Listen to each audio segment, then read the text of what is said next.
पानी यानी वाटर एक ऐसा एलिमेंट जो कि जीवन जीने के लिए सबसे महत्वपूर्ण एलिमेंट है और इसी की खोज वैज्ञानिक हमेशा से ही करते रहे हैं, पृथ्वी पर और पृथ्वी के अलावा दूसरे ग्रहों पर भी। जिस भी ग्रह पर वैज्ञानिकों की नज़र पड़ी उन्होंने सबसे पहले वहाँ पानी को खोजने की शुरुआत की और इसी कड़ी में हमारे सोलर सिस्टम्स के 9 प्लैनेट्स में वैज्ञानिक अलग अलग तरह से रिसर्च में लगे हैं। इसी कड़ी में नासा के वैज्ञानिकों ने एक वायेजर अंतरिक्षयान भेजा था और अब वायेजर का डेटा यूरेनस के बड़े बड़े चंद्रमाओं का अध्ययन कर रहा है। दोस्तों आपको बता दें, जैसे हमारी पृथ्वी पर एक चंद्रमा है उसी तरह यूरेनस ग्रह के पास करीब 27 चंद्रमा है और उनमें से 4 चंद्रमा काफी बड़े हैं और इन्हीं चारों चंद्रमाओं पर वैज्ञानिकों का अनुमान है कि पानी हो सकता है। पानी लिक्विड फॉर्म में ना होकर सॉलिड फॉर्म में यानी बर्फ के रूप में पाया जा सकता है और इसी को लेकर वैज्ञानिकों ने एक हालिया रिसर्च पेपर प्रकाशित किया है। तो आइए जानते हैं इस रिसर्च की खास बातें। दोस्तों आप देख रहे हैं एनवर्ल्ड न्यूज़, कृपया हमारे चैनल को सब्सक्राइब, ज्वाइन और शेयर जरूर करें।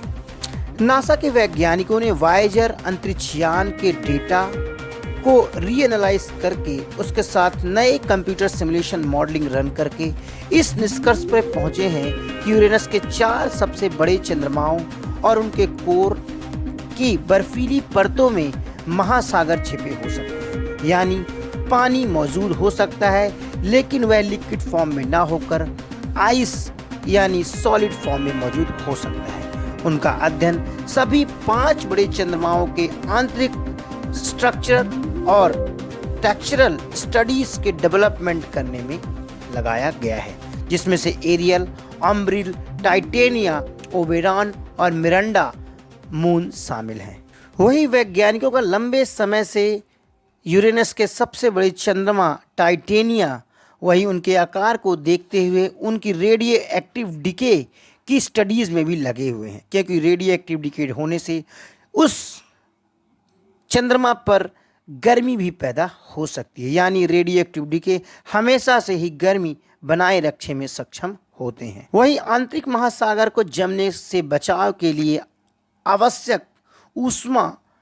को बनाए रखने में रेडियो एक्टिव डिके महत्वपूर्ण भूमिका भी निभा सकते हैं और इसी के कारण यह भी हो सकता है कि कभी न कभी सॉलिड फॉर्म का वाटर यानी आइस कभी पानी में तब्दील भी हो सकती है।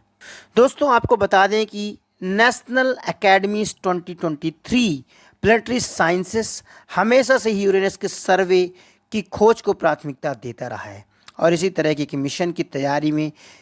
प्लेनेटरी साइंटिस्ट ने यूरेनस के सिस्टम्स यानी यूरेनस अपने आप में सिस्टम है, क्योंकि यूरेनस ग्रह के चारों ओर करीब 27 चंद्रमा मौजूद हैं, तो इसकी स्टडीज़ में हमेशा ही अपना ध्यान लगाए रहे हैं। वही इस रिसर्च को वैज्ञानिकों ने जर्नल ऑफ जियोफिजिकल रिसर्च में प्रकाशित किया है, जिस पेपर में वैज्ञानिकों ने भविष्य के मिशंस के बारे में भी कुछ प्रकाश तो डाला है और वैज्ञानिकों ने इस बात के भी साक्ष्य प्रकाशित किए हैं कि अगर उनके चंद्रमा टाइटेनिया में रेडियो एक्टिव डिके चल रहा है तो भविष्य में हो सकता है कि बर्फ़ पिघलकर पानी में तब्दील हो जाए और एक हैबिटेबल जोन में भी परिवर्तित हो सकती है। नमस्कार।